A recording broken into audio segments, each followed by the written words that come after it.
bit late. Shall we wait 2-3 minutes? Is it fine?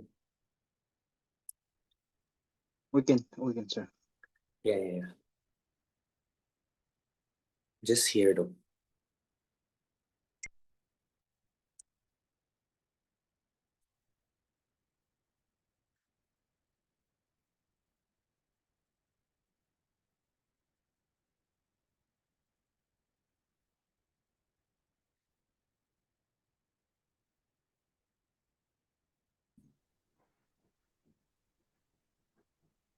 Xavier, good.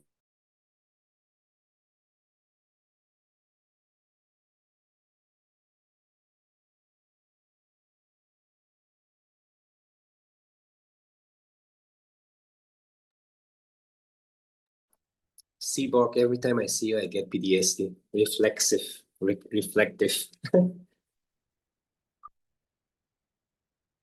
Welcome, everyone. Just going to wait for a few minutes. Reflective.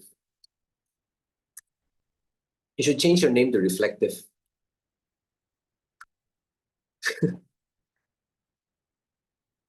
No, I think I should be the one who is changing, right? To Reflective. Yes, just let's wait for 1-2 more minutes.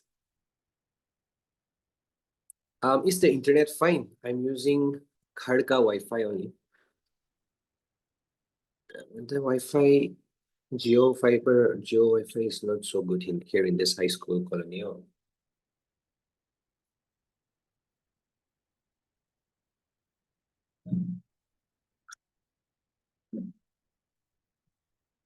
Samuel, where are you from? I'm from Jaluki, sir. Oh, Chaluki. Yes, sir. I'll be coming to Chaluki very soon to Sir Cindy Long's place. Oh, Sir Sentilong is from here. Sir Cindy Long is the STO in Chaluki though. You don't know?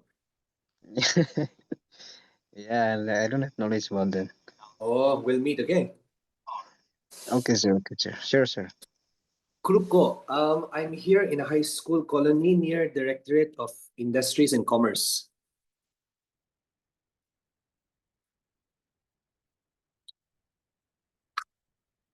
Let's just wait for 2 more minutes and we will discuss that. Is it okay if I take some extra time tonight? Just 10-15 minutes I will take. If it is fine, you can give me a thumbs up.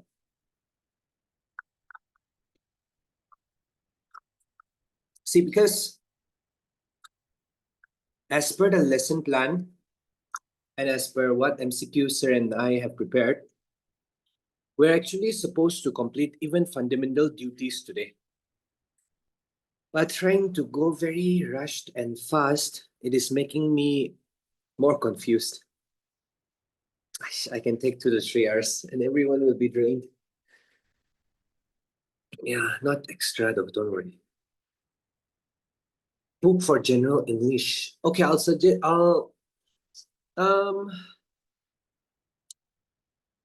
what I actually use, right, for general English, I don't follow much of the materials. There is a book that I follow, a grammar tree. It's a red color book. But today I want to complete at least the PSP, Directive Principles of State Policy and Fundamental Rights. And I'll also be discussing a little bit about the Citizenship Act of 1955. I think this is it.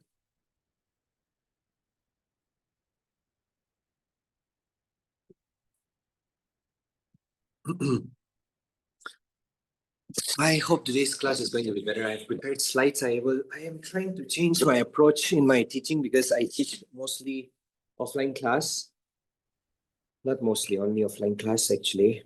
And current affairs too is different. So here, even if I teach in a manner in the offline class, it comes with interaction. So here, online class, it's different. That's why I am trying to adjust. I assure you that as days goes by, as we take more classes, I'll be more comfortable. So just bear with me. All right. Good evening to everyone who has joined. 59 of us. Thank you, everyone. I would like you to confirm if my voice is audible enough, and if it is, if the screen is also visible.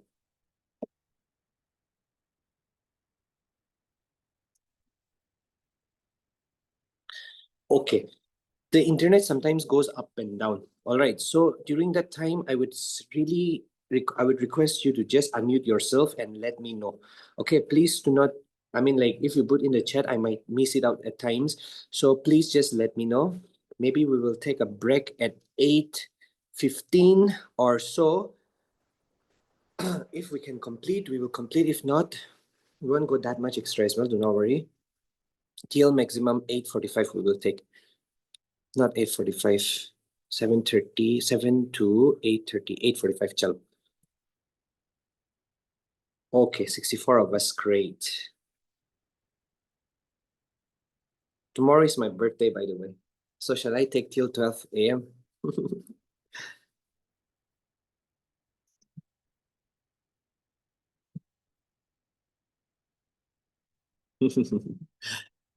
Chalo. Okay, come on, let's start off. I wanted to share this with us all today. Be transformed by the renewing of your mind. One of my favorite Bible verses. Your mindset shapes your life. Your mindset shapes your life. Choose faith over fear and positivity over doubt. So many people have we na we have this habit of saying only negative things. We say polity do na pareho, economics do na pareho, geography do na pareho, negwide. Current affairs is so tough, tough, tough, tough. CSET is so difficult for me. I can't do it. We just keep confessing wrong things. And we keep confessing, speaking negative things because our mindset is also full of negativity. Negativity as in we are just bombarded like that. And it's not humility actually. It's actually we are just bringing ourselves down when we say this. So what we need to do is we need to work hard, we need to have faith, and we need to have positive mindset and speak positive things. This is what I wanted to encourage us. Secondly, this is also what I found came across today, and it was such a mind opener for me. Because you are seeking validation from a world that crucified a perfect man. I believe that every one of us feels the pressure of performance, right? We want to be appreciated, we want to be validated, we want to be accepted, right? But regardless of however good we may be, we will not get it's just vanity to seek validation from people, from the world, because the world crucified the perfect man, the only perfect man that ever was, right? And we are full of imperfections.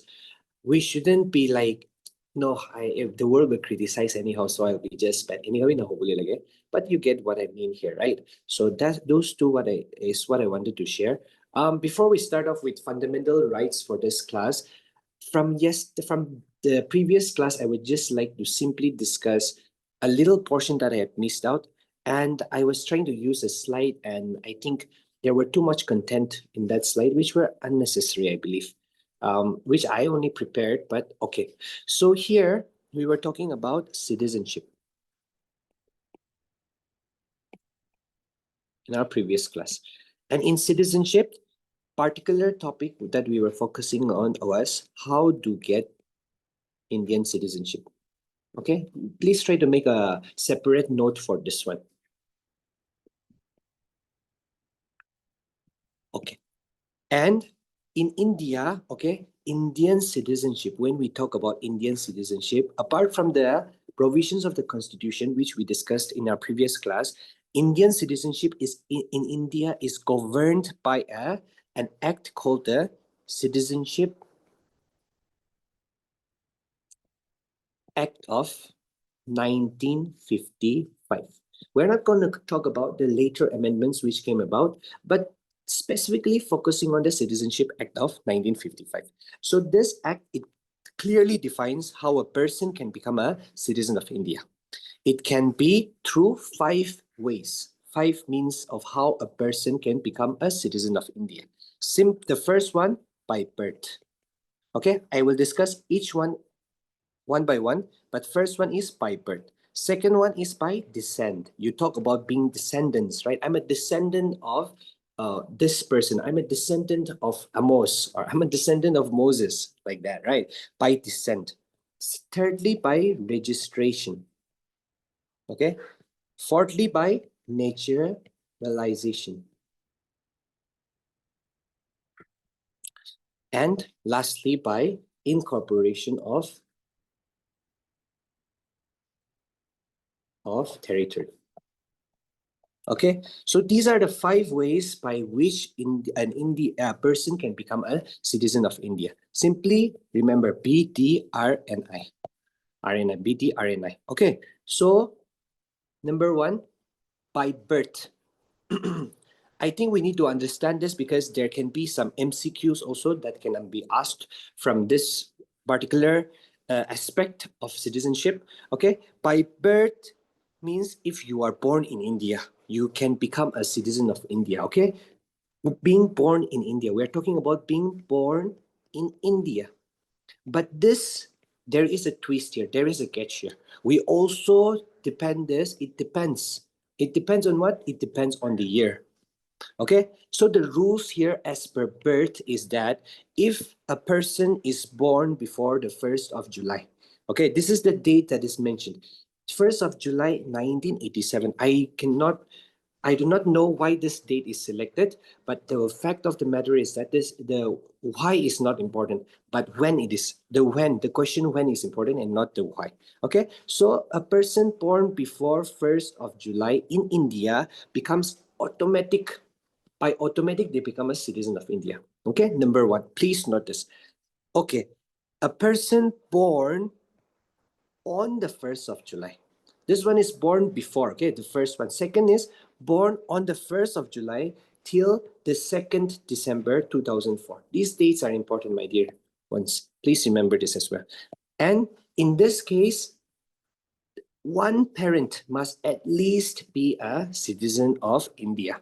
One parent must be Indian citizen for that person to be given Indian citizenship. Okay, third one is people born after 3rd December. Here also, one parent must be a citizen of India and the other parent must not be an illegal immigrant or illegal migrant, we can say. Okay, the father can be a citizen of India. And if the father is a citizen of India and the baby is born, as per this second provision, second rule, they can be a citizen of India. But suppose if they are born after December and their mother, suppose, okay, is an illegal migrant from Bangladesh, is an illegal migrant from, just say, Pakistan, that person cannot be a citizen of India. Okay, these rules that we have here, it becomes strict, more strict after 2004. Because after 2004, like during this span in the in the 90s and early 2000s, there was the influx of illegal migration. A lot of illegal migration happened.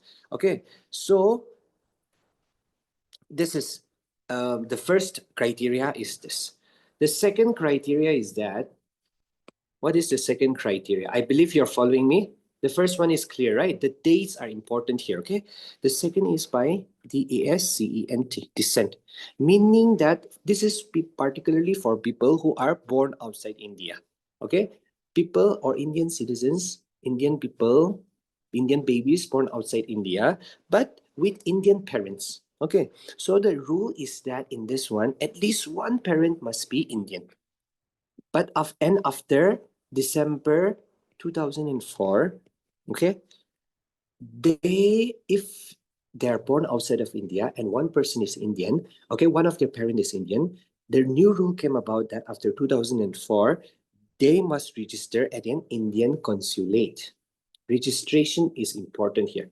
Consulate, and this should be done within 1 year. Okay, so the fact of the matter is that descent-based citizenship, okay, that we talk about here, they ensure that the NRIs can also pass on citizenship. The non-resident Indians who are staying abroad, they can also pass on their citizenship to their children. Okay, so a baby, for example, born in the United Kingdom to Indian parents, suppose in 2007, after 2004, right? They need to register themselves with the Indian consulate. Okay, so Indian blood is also equal to what? Indian child.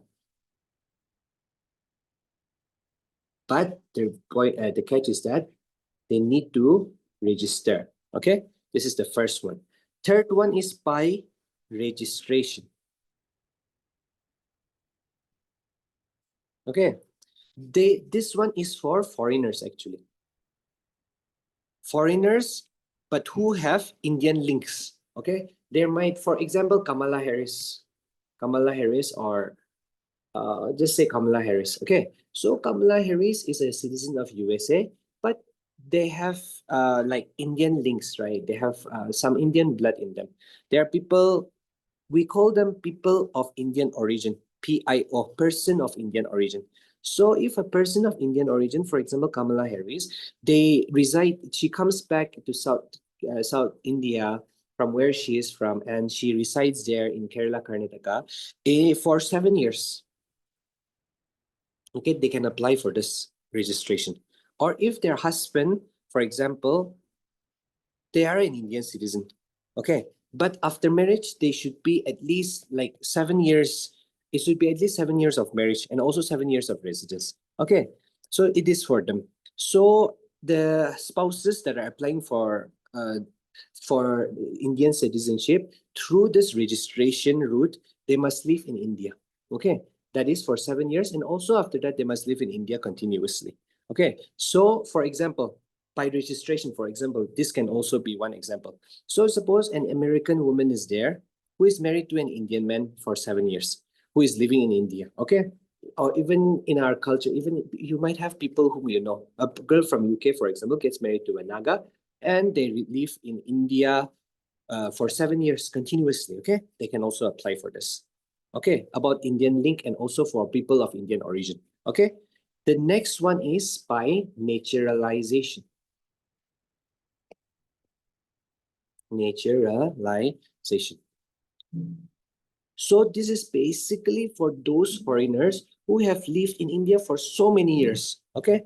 So for a foreigner who doesn't have any Indian link, for example, they have no marital relations, nor they have any blood in them, anything that is of Indian, but they have lived in India continuously for at least 12 years. Like, and then it should be at least the last 1 year, okay, of this 12, meaning that the 12th year, they must have been living only in India continuously, not even going abroad. Okay, so for these people, they can be naturalized. Citizenship can be naturalized to them. But it is also said that the criteria is that they must know an Indian language. They should be able to speak either Hindi or Bhojpuri or Bengali or something else. Okay, and they must also have good character. This is also a criteria. Okay, and also they should have the intention to reside or to stay in India even in the future.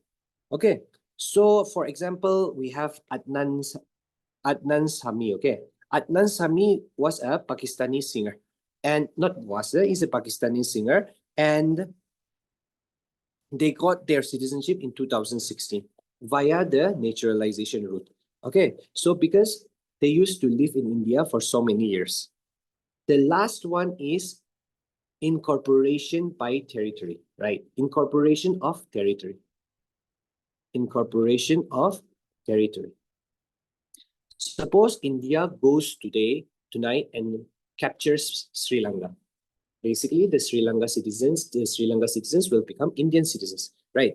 Meaning when a region is becoming a part of India, the people living in that particular region, which is being captured by India, will become citizens of India. For example, you talk about Goa, 1961, right? So this was, or talk about Sikkim also, which became a part of India in 1975. So these people also became Indian citizens. Okay, so it's simply about a land that is joining India. They become Indian citizens automatically. So that is all when we are talking about the Indian Citizenship Act. Eventually, the Citizenship Amendments Act have made it stronger. Basic thing that you need to understand and keep in mind, okay? The days are important. The 5 ways of acquiring citizenship is important. Now, today we will start off with our discussion on our fundamental rights. Let me just bring some water here.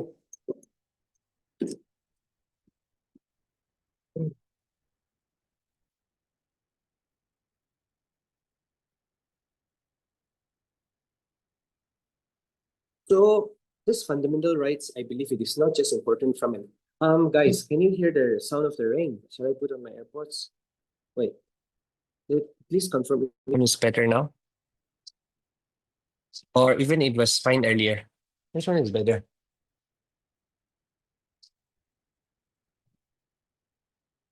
Are you guys here?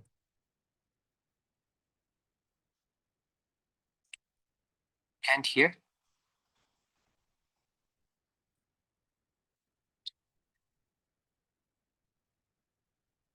Mr. or Miss Seaborg reflexive? Sure. Okay, you can hear me? I mean, everything is fine. Because what about here? Like this, can you hear the background noise? Is the background noise disturbing the sound of the rain?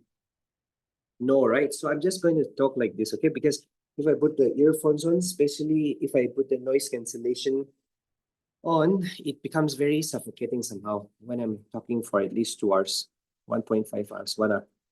Okay, so fundamental rights is one of the most important things that you need to know.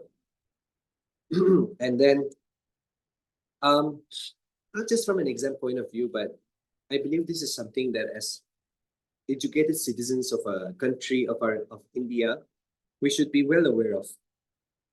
So firstly, see, if you would not read this, if I would ask you, what are fundamental rights? Okay. Okay.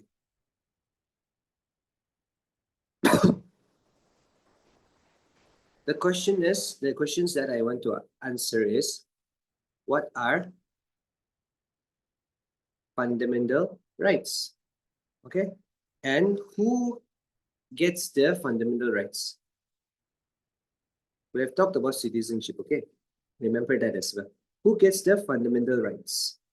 And the third question is, why are they important? So basically, my discussion of the fundamental rights will be circled around these three questions, okay? So if we are to ask this, what are fundamental rights? The word itself, if we look at it, fundamental. What do you mean by fundamental? Fundamental can be basically translate or synonymous to basic, right? Something that is very basic. So the fundamental rights are the basic human rights which are guaranteed. It is not just there, it is guaranteed by an entity. We will know that. It is guaranteed to every Indian citizen.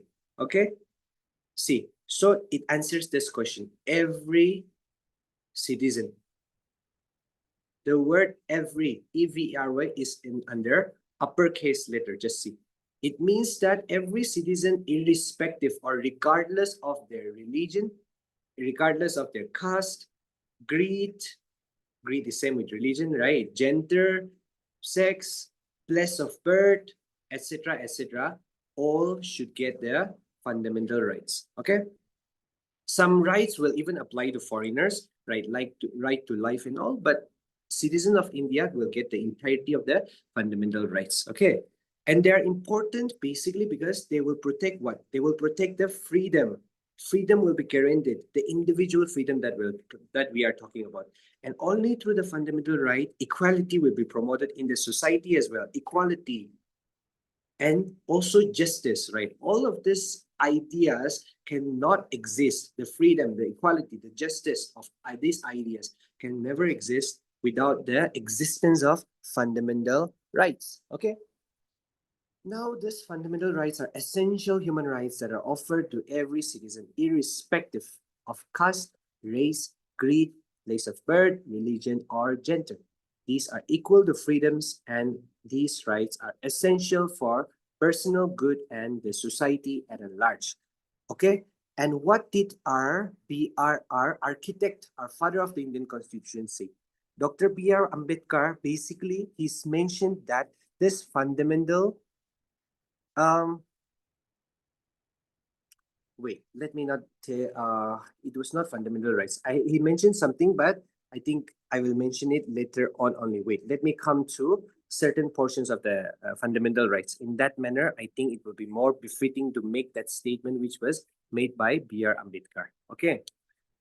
Um, it is said that we have six fundamental rights: the right to equality, freedom, exploitation, freedom of religion, cultural and educational rights, and right to constitutional remedies. Okay, now when we talk about the original constitution in 1950, Jan 26, 1950, were there six fundamental rights that are mentioned here, or were there more fundamental rights?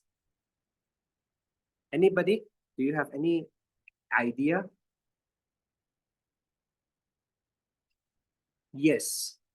Cindy, okay, let me just use the AirPods.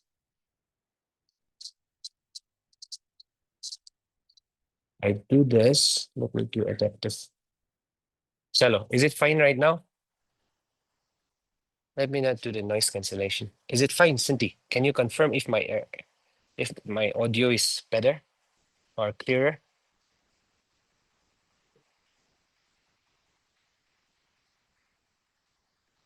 Okay, great.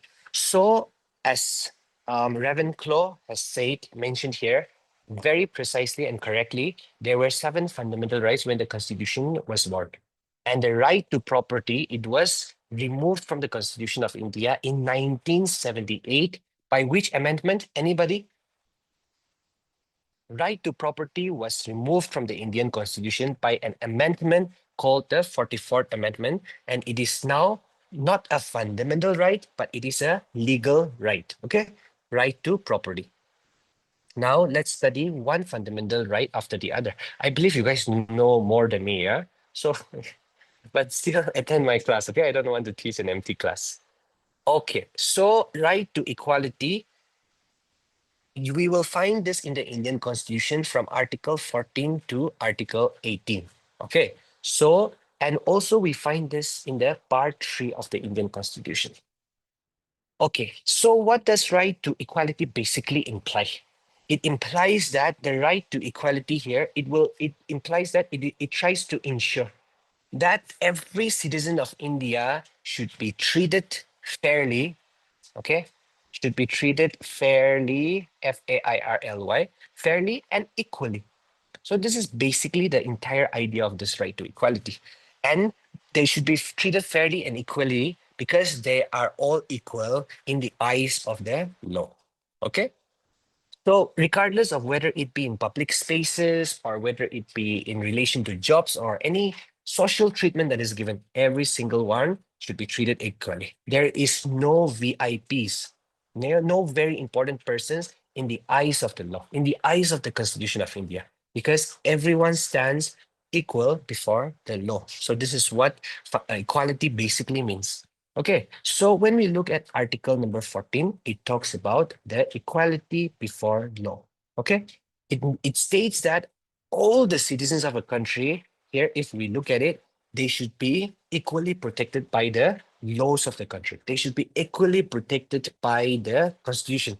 No person, not even a single person, whether it be the prime minister or the president also, no one is above law. Okay, laws, they apply same or equally to every single one, regardless of whatever the status of that person will be. Even if it is a person from the slums, or even if it is a person in the biggest church in Asia, or like your pastor, they are to be treated equal. Okay. Now,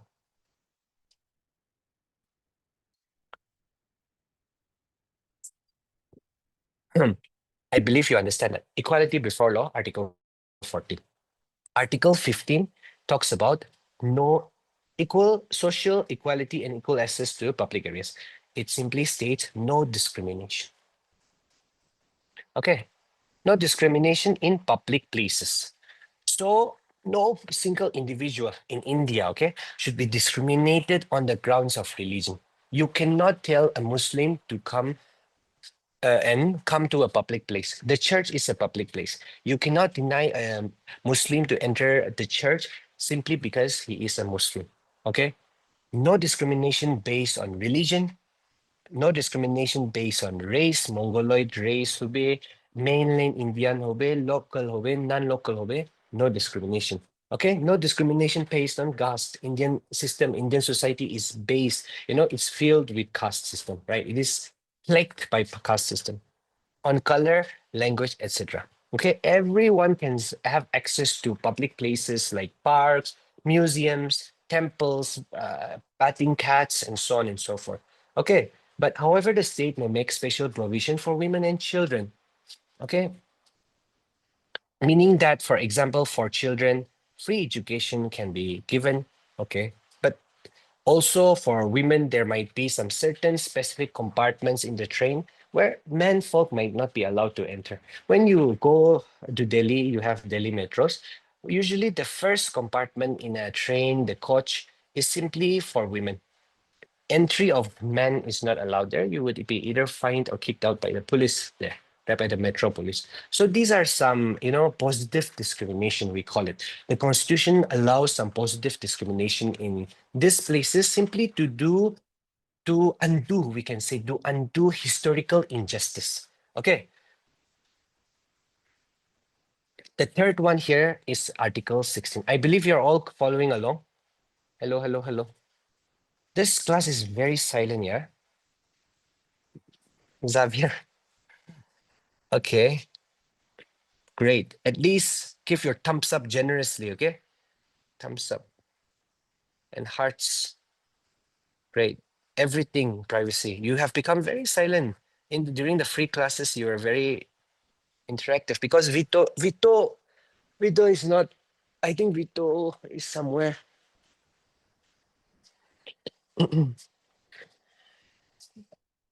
Chalo. Okay, Article 14 हुई है, 15 हुई है. Now Article number 16 that we have here. Article Equality in Matters of Public Employment. This is about Article 16, equality in public jobs. What do you mean by public jobs? Government jobs, right? Of the Constitution lays down that the state cannot discriminate against anyone in matters of employment. All citizens apply for the government jobs. See, also there is some allowance here, like reservations, for example. Reservations is allowed for the scheduled caste, scheduled tribes, the OPCs, the EWS people, right? The economically weaker sections of the society. For example, also UPSC, it is open to all, right? But there are certain seats that is reserved for certain categories. And this is allowed in this article, okay? It is allowed. And here also we are trying to undo historical injustice. Okay, this is how you say it. Undo historical injustice. Okay, so this is the article number 16. Abolition of untouchability. It comes under article number 17. 14 Giaze, 14 is everyone is equal before law. 15 Giaze, there should be no discrimination. 16 Giaze, there should be no discrimination for in regards to public jobs, right? Government jobs. Article 17 is about untouchability. Untouchability, which is like the ugliest face of what? Ugliest face of the caste system. We know that the caste system divides the people into different castes. The Brahmins at the top, the Kshatriyas up below it, the Vaishyas, the Shudras, right? These are the four major divisions of caste. But there are a lot of subcastes also, and like there are a lot of it. But even below it, we had the untouchables, right? Untouchability. And untouchability or the act of not untouchability is abolished, okay? And the practice is a punishable offense. So if any practice about untouchability is seen, it should be, it is punishable by law, meaning that no one can be treated as impure as per Indian constitution or lower, okay? Everyone should be treated. And this is one of the strongest anti-discriminatory laws in the Constitution of India, okay? Because see, if you talk about some real life examples or talk about like in the history also, um, Dalits, okay, who are considered to be people belonging to the lower caste. So in many instances, in many temples, the Dalits are refused to be allowed to a temple. or they are asked to sit separately, even in schools and public institutions and so on. And this is a criminal offense. Okay. Um, in order to supplement and protect this further, the government of India also passed the 1955, the Protection of Civil Rights Act. Okay, Civil Rights Act, 1955. Okay, so this also comes under what? How to say? It gives legal teeth. We can say the word you can use is legal, legal teeth, meaning it gives a punch, right, to the discriminatory abolition of discriminatory practices in India. Second one is abolition of titles. Okay, meaning titles like what? Sir. Here we call sir very easily. If someone is teaching you, if someone is elder to you, if someone is in an office, if someone is a trainer, you call them sir. But but when it comes to Britain, or when it comes to the United Kingdom, Great Britain, sir is a title that one receives only after knighthood, right? Knighthood from the king or the queen, and a knight basically becomes a sir, or a basically becomes a sir. This is a title, okay? It comes with status, power, okay? And talking about Maharaja, for example, these are also titles, or Nawab. Nawab is also a title. So these titles are received officially after ceremonies, right? Now the Article 18 of the Indian Constitution declares that these things are not to be practiced anymore.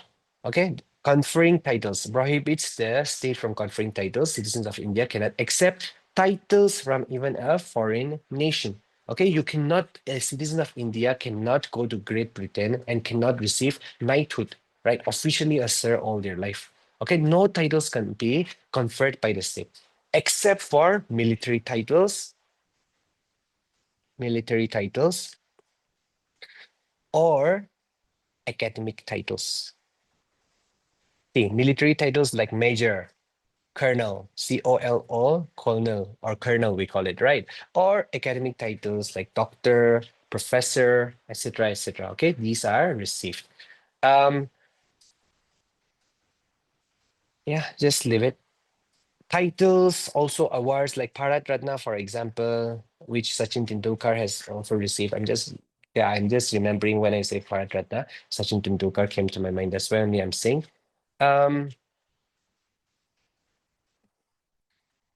Okay, let's just leave it for our discussion in modern history, because there have been some titles like Rai Bahadur or Khan Bahadur. These were some of the titles that were given during the British rule, and they also became illegal after Article 18 came into being. Okay, so if we would look at a quick summary of the article, right to equality.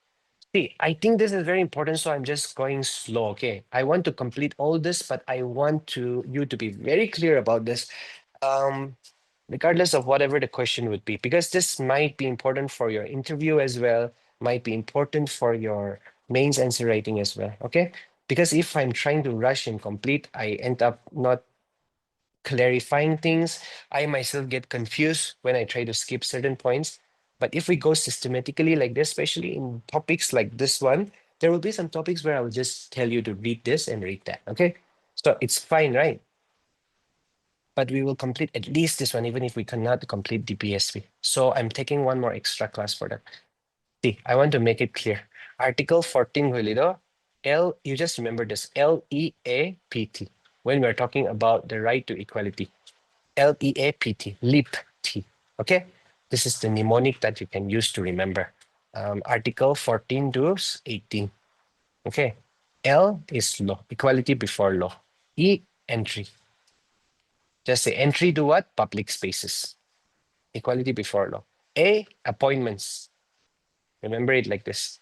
Like talking about equal opportunity in what? In government jobs, right? P, pollution. I talked about discrimination, right? No discrimination based on what pollution, as in no social pollution, should be declared. It is banned, right? Banned. And titles. No royal or fancy titles should be allowed in India. Okay. If we had time, I would have discussed some issues relating to more, kikila ko tako like how reservation, is it as per the constitution or not? Is it correct? Is it morally correct? Is it constitutionally correct? Right? Or should India, ban certain caste-based surnames as well, like after a person's name, for example, Yadav, Jat, and all. Like these are caste-based surnames, right? So should we ban these caste-based surnames to promote equality? Or why do some celebrities get treatment, special treatment, or VIPs get special treatment, even though we have Article 14, some food for thought, right? Okay, it's about to be 8 o'clock. I'll give you a break at 8:10 or 8:15, okay? We'll extend till 8:45. Okay, here. The second right is article number 19. ARTICLE, Article 19, which talks about right to freedom. Mm, Article 19, right to freedom. See, there was a quote which I forgot who said it, but see, there is a quote like this: freedom is not the absence of rules. Absence of rules. It simply said it is it simply said that it is a space to to fully live, or to live fully. I believe you can understand. To live fully with responsibility. I think this is something that many of us we can relate, right? Freedom is not the absence of rules. It is a space, right? It is a space. It is the space to live fully with responsibility. Okay, a quote like this is there, and article number 19, it talks about guaranteeing freedoms, and there are 6 fundamental freedoms, and this is guaranteed to citizens only. Okay, citizens only. Please note this, not to foreigners. Some aspects of the right to equality is guaranteed to foreigners as well. But freedom is guaranteed only to Indian citizens. Okay, but this freedom, as said here, it comes with the word used is this: REASONABL, reasonable restrictions. Okay, we're not talking about absolute freedom. Absolute freedom, we're talking about freedom without any restrictions, absolutely free. You can say whatever you want, do whatever you want, drink whatever you want, eat whatever you want, but it should not be at the expense of someone else's freedom, right? If you're doing whatever you want at the expense of someone else's freedom, you're infringing upon someone else's freedom. And that is the reason why the concept of reasonable restrictions came about, okay? The first one under the freedom is freedom of speech and expression, right? See, here, you can write anything, for example. See, I'm just talking about in that aspect, okay? We're not going to go, I will mention it to you later on. I'm saying later on a lot because those later on will definitely come, and that time I'll come back here and told you this one, right? Esa bolega. So we talk about, see, just listen with a open mind, okay? We talk about, when we're talking about speech and expression, we are talking about freedom to write, freedom to speak, freedom to express, freedom to even protest, right? And criticize also, criticize the government in a peaceful manner. Okay, and this also includes the freedom of press. Has not been used in Article 19, but freedom of expression includes freedom of press also. It means it is not directly mentioned, explicitly mentioned, but also it is there. For example, like there is a journalist that is publishing a story on corruption. Okay, that freedom of his, hers, or his, it is actually protected by the Constitution of India. But if it is a hate speech, or if it is fake news, or if it is something that is inciting, it should be restricted. See, even your social media posts, for example, they are also protected under this. You can post anything, but anything and everything, if it is abusive, if it is inciting, the word inciting, meaning that you are inciting hatreds for one community. Okay, all this should be punished by the law. Okay, the next freedom is the freedom to assemble peacefully, but it clearly mentions without arms. Okay, without arms. That means that the citizens can gather in protest. We see protests also happening near the secretariat. Protests are happening everywhere, but no weapons are allowed here. Okay, and but the state, they can stop the state. I mean, impose reasonable restrictions in the interest of public order and sovereignty. I believe that the government sometimes abuses this point. Okay, they can stop public gatherings simply to maintain the public order. For example, when we talk about the farmers' protest against the tree farm laws, farm bills, okay, there were protests or there were candlelight marches, they were allowed. But sometimes the mob would turn violent, right? And riots would happen. So in this regards, these are not allowed. Okay, freedom to form associations or unions. It is said that in Nagaland, every two people sometimes forms an association and they will sell you a ticket. Okay, a ticket, fundraise ticket, nahile buffet la ticket nahile association from Kuribo, and then they will be sold because it is also under the freedom under Article 19, right? See, on which the state can impose reasonable restrictions, so on and so forth. Okay, see the creating of club, Tiger Club, Lions Club, Sweet Wings Club, or NGOs also, or you can say trade unions, right? Rotary Club is also a trade union, or say political parties.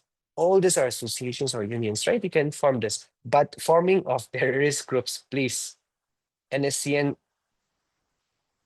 all the alphabets are already taken up, so you might have to come up with something new. Um, I hope not. I hope this thing won't be recorded and it will go okay. So, but we cannot say that there is freedom to form terrorist groups, okay, or those groups which is harming the public peace or unity like that. Okay. Freedom to the next one is freedom to move freely throughout the territory of India. See, a person can move from one territory to the other, but it also comes under restrictions. Like the government can also, state governments can also impose restrictions, like during COVID situation, for example. During COVID situation, we restricted, in Nagaland government also restricted the incoming of even Assam trucks or people from Assam to India. Some reasonable restrictions under dire circumstances, this can also be restricted. Freedom to reside and settle in any part of the country. See, here you might have had the question. I'm just going back here once, okay? In cases of equality in cases of public employment, there is a matter called Sons of the Soil policy as well. I think, I don't know if we get time, we will discuss about this. Not solely particularly important from a PYQ or prelims point of view, but Sons of the Soil policy, meaning that government jobs are reserved for Naga, government jobs is reserved only for Nagas, and so on and so forth. This is a debatable matter, but it is true, obviously. If possible, we will talk about this some other day if time permits, okay? Because we've got more important things to talk about. And I believe that the important things, I'm not rushing it. Okay, restrictions may be imposed on movement and traveling so far, so as to control epidemics like COVID-19 was a epidemic, a pandemic, basically, right? Freedom to reside and settle. See, the citizens of India can choose to live in any city or state, okay? But there can be some areas where outsiders are restricted, like we need, even for movements and so on, ILP will be required, right? There are some tribal belts, especially in parts of MP and Chhattisgarh also. So restriction can be made in this regard, simply to protect the local culture here, okay? And also an outsider cannot simply go and buy, land in tribal areas. Okay. And this is also to prevent exploitation of the tribal people. These are protected laws. There are different articles for Northeastern states, Article 370, say liquor, we have Article 371, and so on. We have right special protection for this tribal belts. We have okay, and lastly, we have the freedom to practice any profession or to carry on patient or see as long as you are doing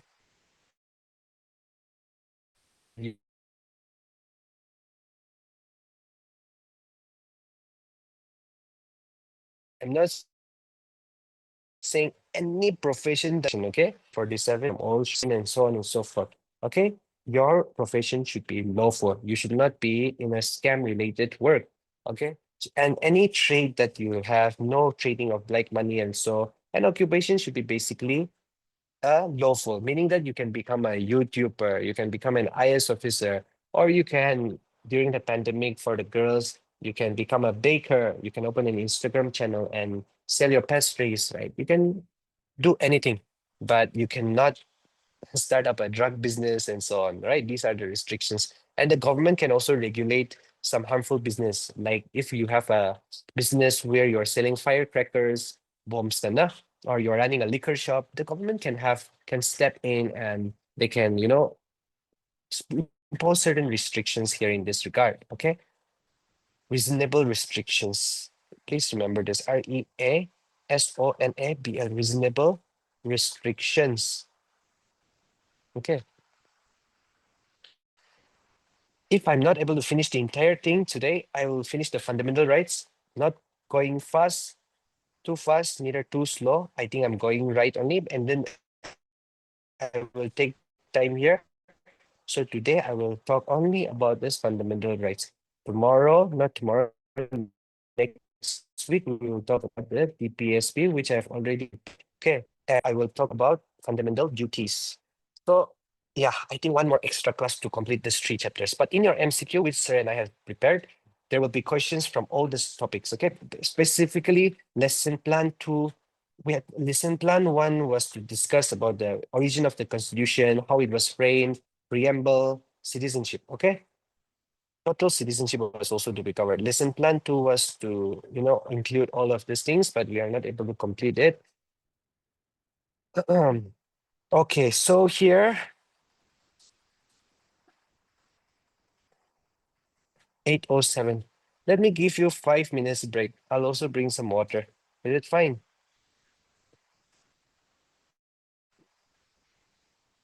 Yes, sir. Even if David becomes entitled queen, or I mean sir by the queen, it is not related to India. Oh, yes, I'm saying I mean to say that you mean to, I get what you mean. He received knighthood, right? In that regard. Double engine. You have a double engine, but your network is not working. That's very ironic.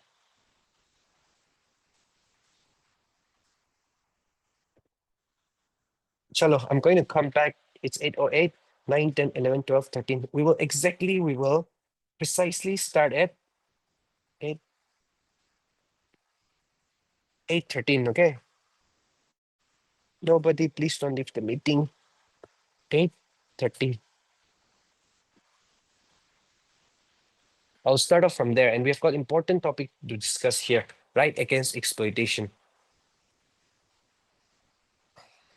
I'll bring some green tea.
My gosh, Hamuk Association.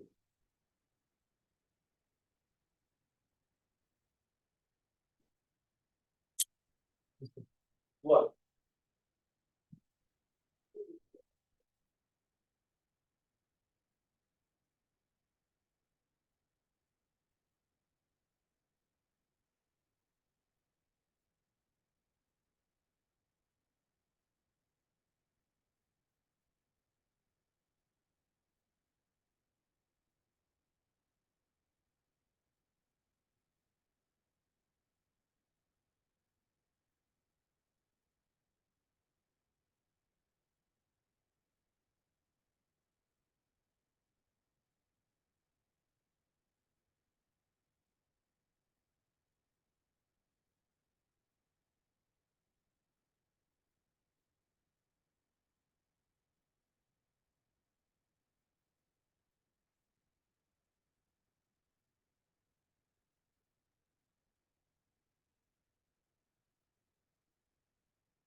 Hello, hello, hello.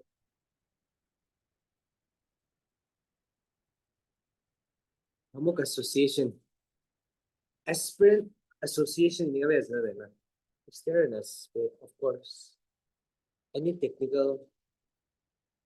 The title given by Nehru to Rani Gaidindo, is it after framing of constitution or was it before the framing of the Rani Gaidindo? Can anybody confirm this? I'm not very sure about the exact date. I don't want to comment. Yes, as well. I surely are all the slides are not for me, it's for you and me.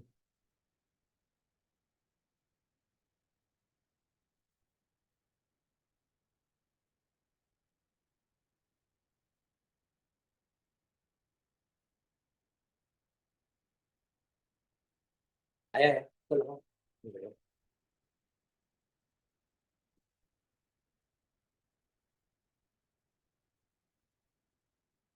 Mm.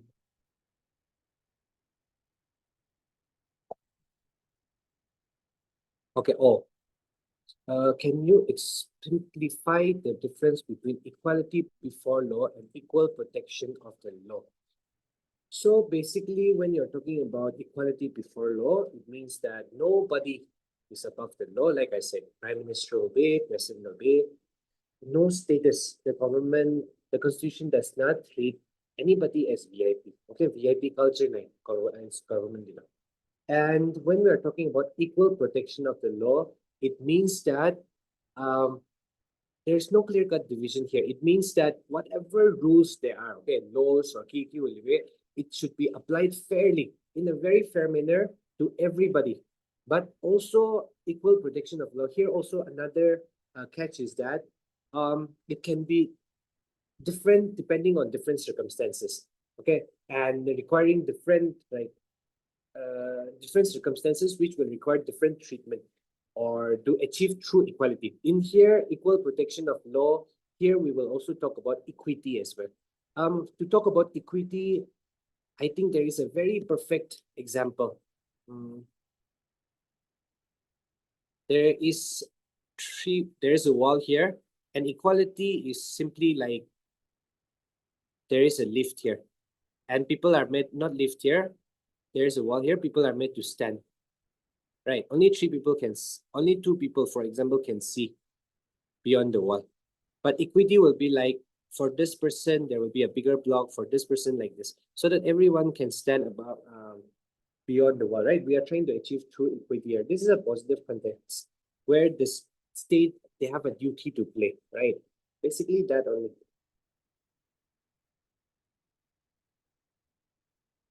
Um,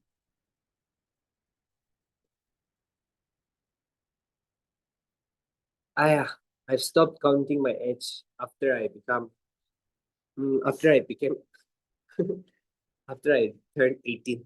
Sergi will be present. Does it mean that I'm a veteran? I've been appearing and sitting for exams and haven't cleared yet? No, I've said only for 2 times, okay? So I don't want to be president. President kang gulido ulap to sprite ini ka item ko na idirap na wakan ng bigi dili pa. Ulap frustrated I would have done that kind of. Nah. Even though I have attempted twice of UPSC, it doesn't mean that I'm young, okay? It just means that I started out very late because it was not a part of my plan, but I attempted it and now I left it again and I'm now coming back. Okay. Yeah, who knows? I might be younger. I might be older.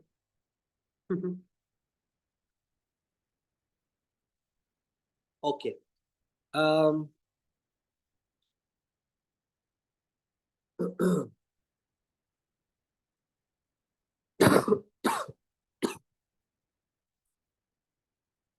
One second, if I have something to show you here.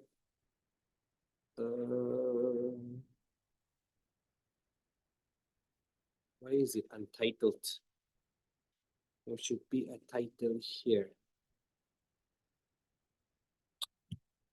One second.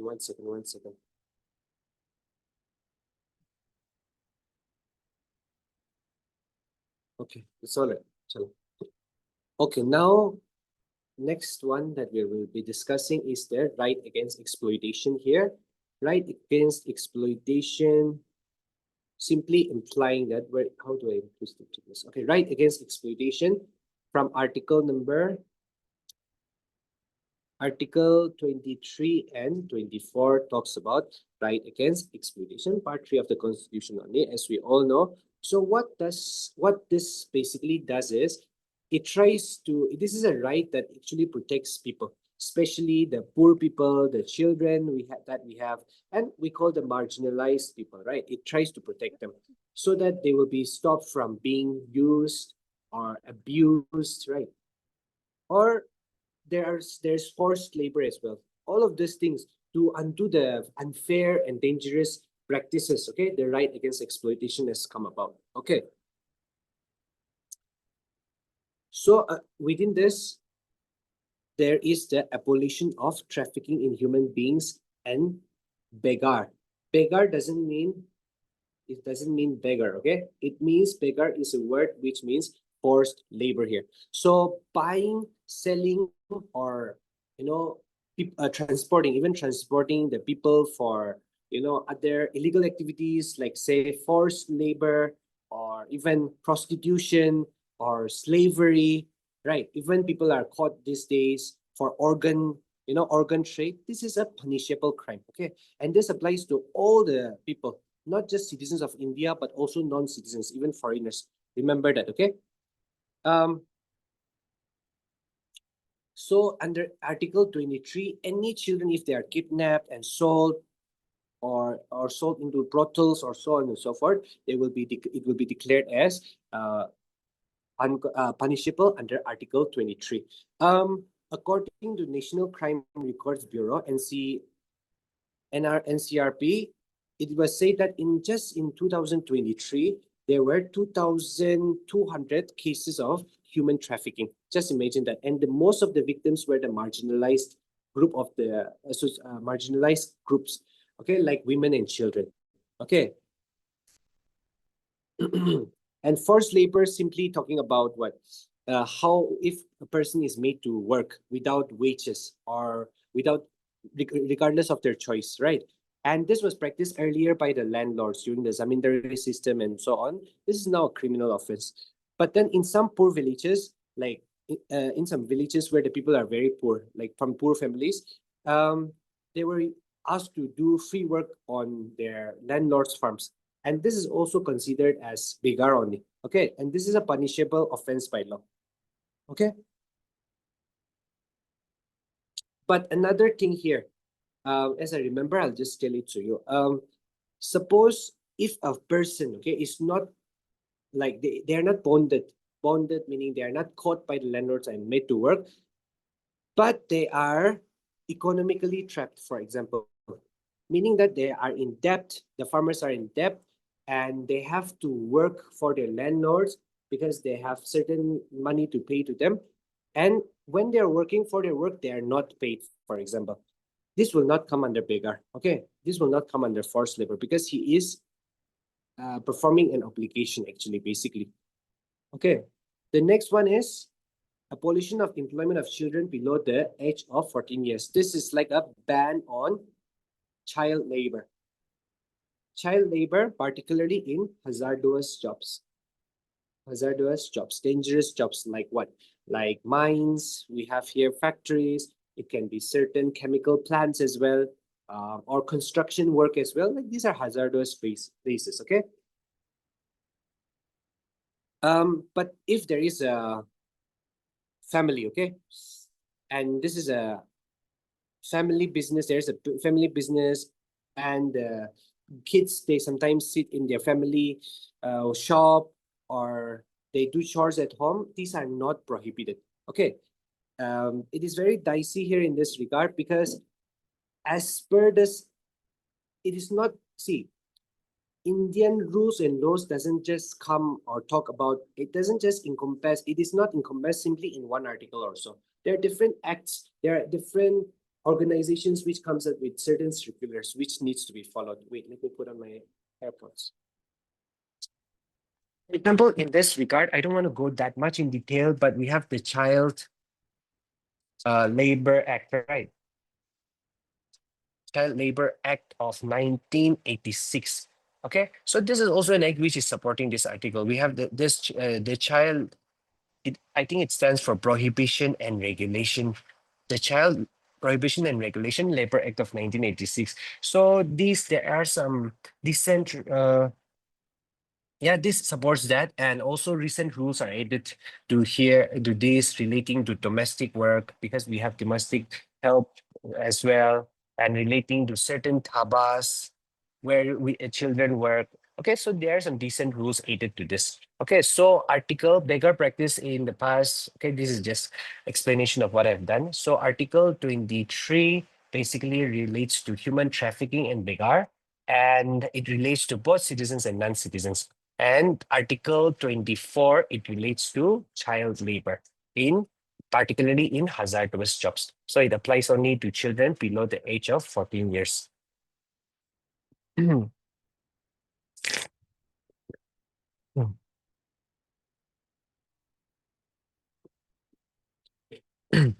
Okay, the next one that we have, right, the freedom of religion. According to the Constitution, all religions are equal before the state, and no religion shall be given preference over the other. Citizens are free to preach, practice, and propagate any religion of their choice. Excuse me.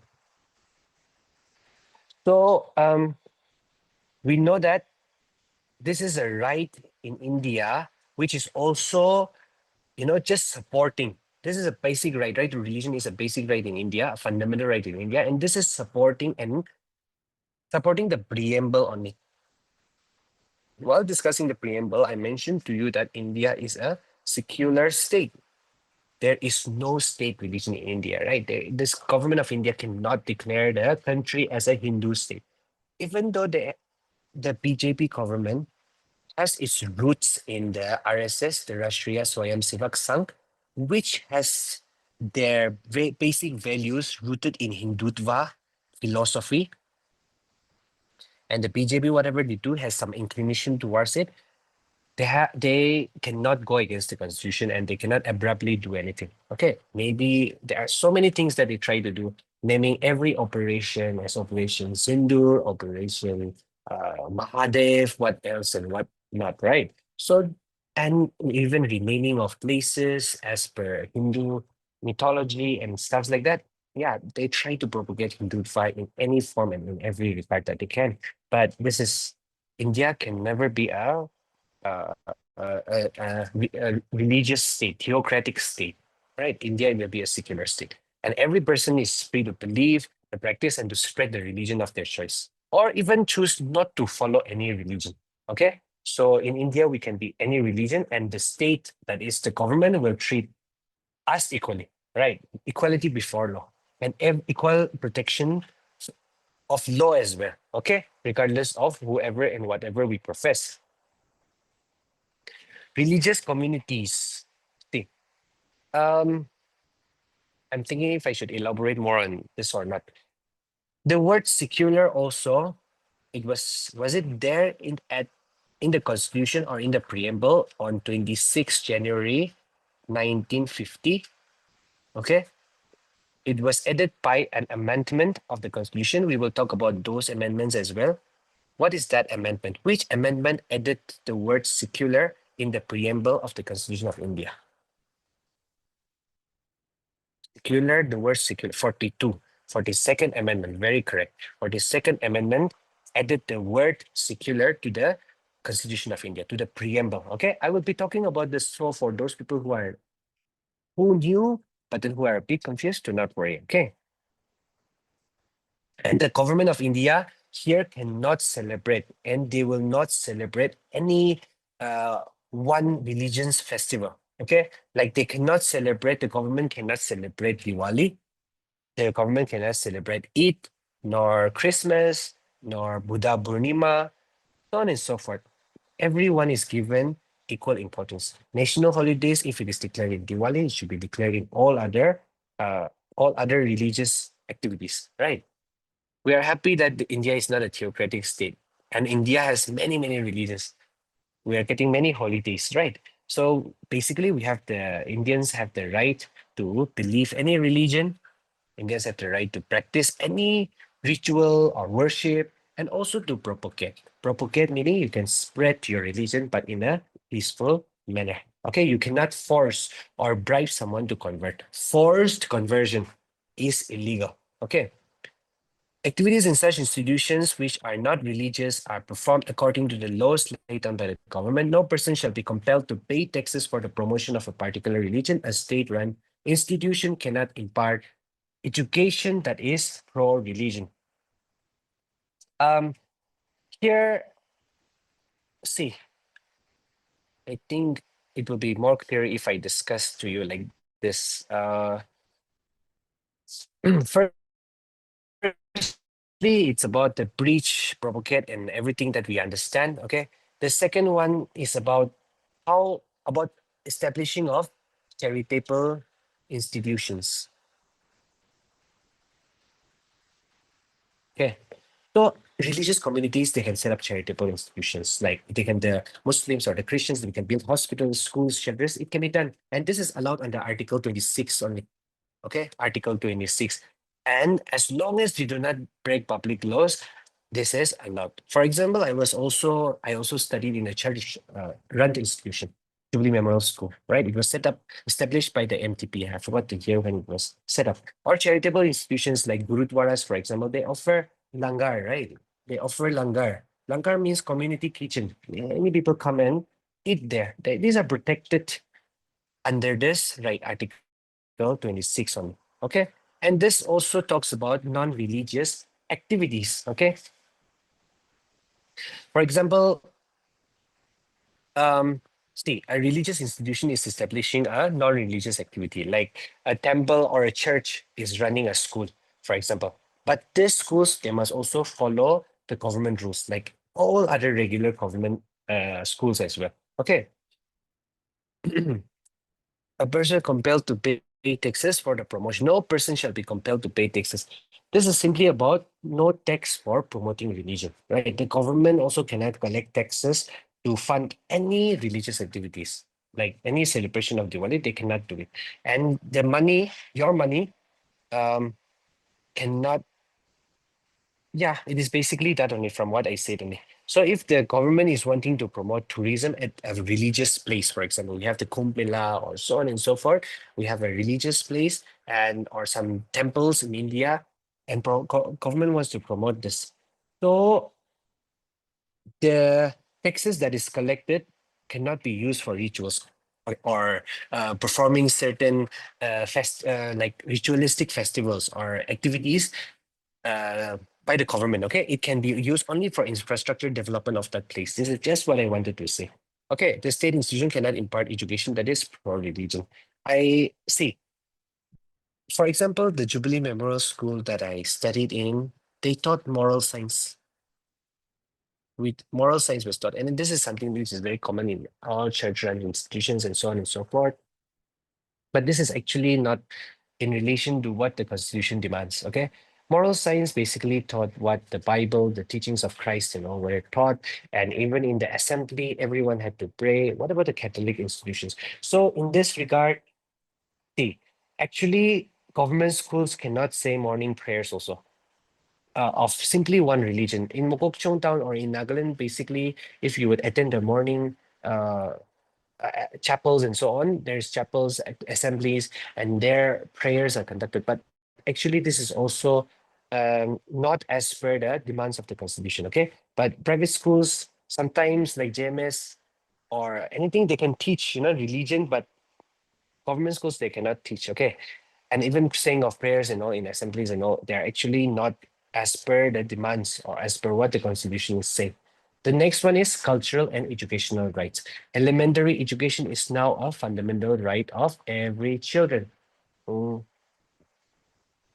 See, we know that India is a land of many cultures, right? We have many cultures. The people's way of living is different. There is a different way of living in the cities, in the tribal communities, and there is very wide differences.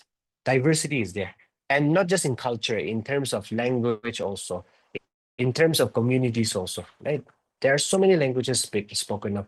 And this cultural and educational rights, basically, it tries to make sure, right? It comes under Article 29 to 30. They try to make sure that there is not a single culture or not a single language that should be getting lost. Okay. We are talking about preserving of culture here. And this cultural and educational rights that we have, it basically gives impetus to this idea that we need to preserve our culture. Okay. And that the minorities in India that we have, the minorities, religious minorities, every minority, every religion in India, apart from Hinduism, every other religion apart from Hinduism is a minority. We can consider it, right? Because we come under minorities on linguistic, can set up their own education institutions to preserve and develop their own rule. Okay. Unity in diversity is the hallmark of our constitution. Here, 29 and 30. We also have, when we talk about elementary education, okay, this actually is a fundamental right, and it talks about how every child they have right to free and compulsory education up to the age of what, up to the age of 14, and this comes under article 21A. Okay, not article 29 or 30, it comes under article 21A. But this one also connects to this cultural and educational rights, because this also helps preserve culture only. Okay. And this one, Article 21, right? And we know that it is aided by the 86th Amendment of the Constitution, right? 2002. Okay. So if, for example, this is a tribal child, okay, and if they are denied admission in a school, or a Dalit, if they are denied admission in a school, it is a violation of their basic fundamental right, and this is enforceable in court, right? Okay. Now,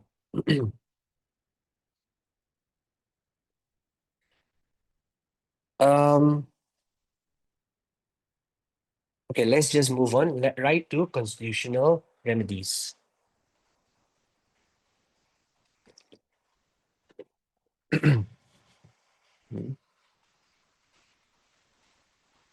Okay, so this is the last one. The one of the most important of all rights, This comes under Article 32. Why are there double slides? You thinking if I have something? All minorities religions can set up their own educational institutions to preserve and develop their own culture. Here are regarding the language, script, and all. Yeah, there's no restrictions here. Okay. Minority institutions, chalo, I think that covers only. I think it suffices. So, right to constitutional remedies. Dr. B.R. Ambedkar, he said that right to constitutional remedies is the heart and soul of the Constitution of India. Okay. Okay. See, all the rights that we have discussed above, right, cultural and educational rights, and right to freedom of religion. Wait, yeah, right to freedom of religion, right against exploitation, right to freedom, right to equality. All these are useless if we cannot enforce them in a court of law. Okay. See, if we cannot enforce them,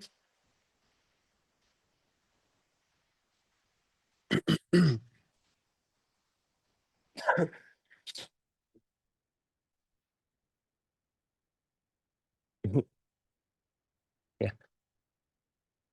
if we cannot enforce them in a court of law, meaning if we cannot impose them or if we cannot like legally, enable or compel someone to observe them, like we are particularly talking about the court here, okay, it is useless. So what article enforceable means you can go to the law, okay, in simple words. So what Article 32 ensures is that you can go to the court directly. Okay, even you don't have to do anything. You just go to directly. If any of your fundamental right, that is the right to freedom of religion, freedom, right to equality, freedom against exploitation, any of this, if you find that it is violated, and you can approach the court of law. Okay, and this is the particular right which protects all the other rights, right? So that is the reason why it is considered to be the heart and soul of the Constitution of India, as said by the father of the Constitution, the architect of the Indian Constitution, B.R. Ambedkar. Okay, so see, under article, there are different articles. Under this Article 32, if your fundamental right is violated, you can directly approach even the Supreme Court. So under Article 32. And if you want to approach the High Court also, if your fundamental right is violated under Article 226, I will be discussing this also later on. Even the Supreme Court one I will be discussing, okay? You can approach the court of law. Okay, or if any child, for example, if they're denied, not given admission to a school based on their religion, a case can be filed. Okay, or if a journalist is also arrested for just simply writing a criticism, there will be a right. I will tell you, habeas corpus, which I will explain right now. This can be filed. Okay.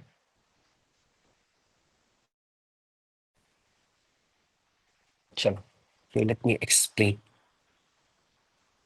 So we have let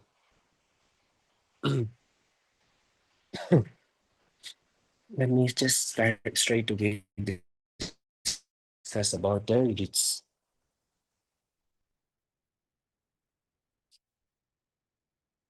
okay. So here under right to constitutional remedies, what we have is we have five bits. As rules, you can simply understand High Court, which is actually intended to protect the citizens' fundamental rights. Okay. Okay, so let's start off with habeas corpus. HABEAUS, habeas, not AEUS, it is HABEAS, habeas corpus. So the literal translation of habeas corpus is you must have the body. So basically, this is used by someone. Mm, suppose it is used when actually someone is illegally detained or they are missing. So, for example, if a person is arrested, and arrest can be done. Arrest in most cases is done only with a warrant, right? Or if you are kept in custody or in lockup without any reason, the court can order um, you can get your constitutional remedy through the writ of habeas corpus. Okay, that you must have the body. You can appear before law. Appear before the court. That is basically what this means. Okay, being arrested without warrant or being arrested without any reason, actually. Okay. The next one is mandamus. Mandamus simply is translated as we command. So what, see, since I told you, right, they are formal legal orders or issued by the court, right? So here in mandamus, the court will issue a mandamus telling to a public official, it can be a police or anyone, to do their work. Okay. Suppose that you are refused passport, for example, okay, by the passport officer or passport office. So, see, and then, for example, you have submitted all the required documents, but you are still not getting it. You can approach the court, and the court will issue an mandamus, meaning we command, and you will get your passport because this is a part of your constitutional remedy. And next one is prohibition. Basically talking about to stop order. So basically prohibition is ordered or issued by a higher court against the lower court. If this lower court, all of the courts, the Supreme Court, High Court, the district courts, they operate or their function as according to their jurisdiction, right? As according to what the Constitution allows them to. If the lower court is going or doing something beyond its power, okay, just say there is a consumer court, and a consumer court cannot hear anything related to a civil matter, right? Because civil matters, civil cases, they should go to a civil court. So if this consumer court is taking up this, the High Court can issue an order, a writ of prohibition. Okay. Next one is certiorari. Certiorari. Certiorari simply means to be certified. Certified. So this talks about if, for example, the lower court has made an order or a judgment or passed a verdict, for example. Okay. The High Court, by the certiorari, they can simply quash this or they can simply declare it as non-existence. Okay, and through certiorari, the High Court or the Supreme Court, they can transfer a case from the lower court to themselves. Okay, so suppose there is a tribunal. Tribunals are set up in their water, river dispute tribunals, green tribunals. All these are set up, and they issue an order. For example, what the High Court can do is the High Court can simply cancel it through certiorari. Okay. Fifthly, but not the least, we have quo warranto. Okay. The question here asked is by what authority? Okay. So this is basically, mentioned or issued when there is a public, there is a person and they're holding a public office illegally. So in that regard, the quo warranto can be issued. So for example, if a person is appointed as a vice chancellor in a university without proper qualifications, a quo warranto can be issued, asking by what authority are you holding this? Okay. So in that regard, these are the REITs that we have. REITs or, yeah, REITs only, as we mentioned. All right. I think we will end up our class here for today. Tomorrow we will discuss about what's your stand on the present government stating that word secular was not part of when it is first came to the original constitution rather than the amended one. I mean, is it really feasible on their part to change that? It is not, because amendments have come about um, looking at the needs and requirements of the country only, right?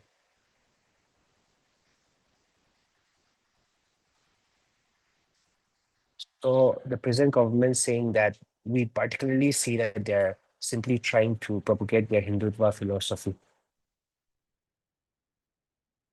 On the topic of freedom of kindly, please can you explain on WAFT amendment bill in conflict with the same? WAFT amendment bill is totally something different, right? It talks about any property can be declared by WAFT as WAFT by the WAFT board. Okay.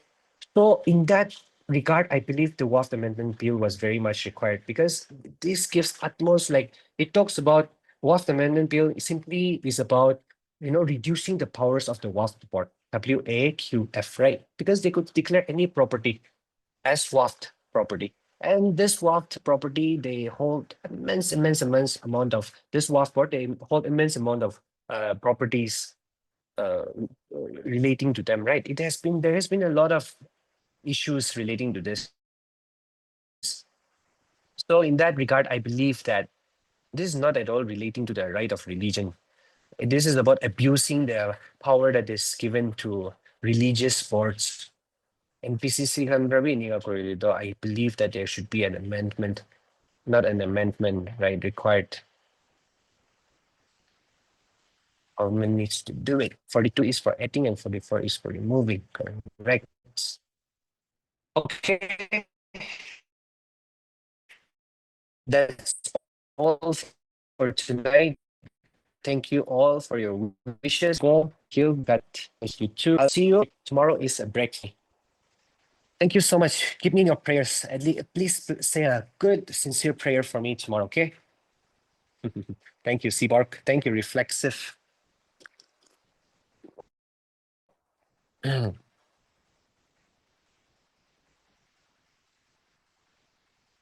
Thank you, Ravenclaw. Thank you, Odit. Where's your Johnson? Where's your Lancelot? Thank you, Cindy. Thank you, everybody. So kind of you. All emotional, creative day. Apni khambra mo ini. I hope you have learned something or the other from today's class. Right, it's getting better somehow. I feel it was better. Good night, Adit. Isn't good night. Thank you, Daisy. Thank you, Sipor. Good night. Carrie. Thank you, Cindy. Thank you. Rai Rai. Happy birthday, advance Kim. Thank you.